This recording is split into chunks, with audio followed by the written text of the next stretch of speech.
তারপর হয়তো বেঁচে থাকলে অনেকদিন পর হঠাৎ একদিন দেখা হয়ে যাবে আমাদের কোনো চেনা নদীর ধারে, ভিড় জাগা কংক্রিট শহরের পিচ ঢালা রাস্তায়, কিংবা কোনো ভিন্ন শহরে যেখানে কেউ কাউকে আর ঠিক চেনে না, তবু চেনার একটা ধোঁয়া লেগে থাকে। তুমি আমার দিকে তাকিয়ে থাকবে আর আমি তোমার দিকে।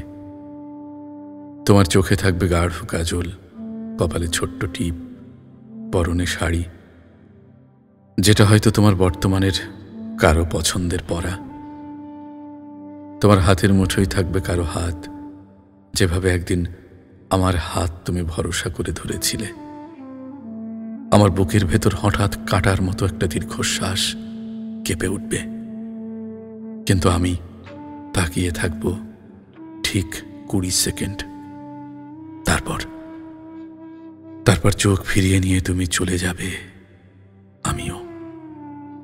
আমরা চলে যাব যেন কিছুই ছিল না, অথচ ঠিক তখনই অতীতের সবকিছু আমার পাঁজরে উঠে বসবে।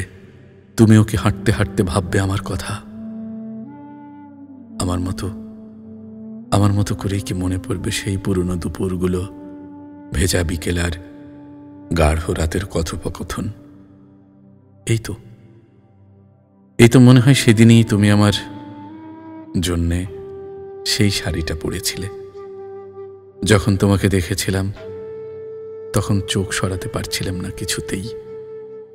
তোমার চোখে তখন শুধু কাজল ছিল না, ছিল একটা দখলদারি, যেটা এখন আর নেই।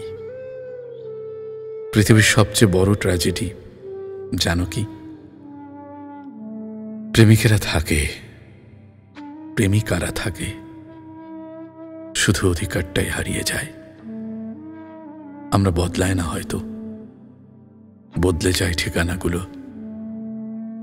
ভালোবাসা শেষ হয় না, শুধু তার প্রকাশের অধিকার মুছে যায় সময়ের খাতায়। আমরা হয়তো আর কখনো ভালোবাসা বলবো না, কিন্তু গভীর রাতে দুজনেই ভেতরে একটা স্মৃতি ধীর শ্বাসে বেঁচে থাকবে।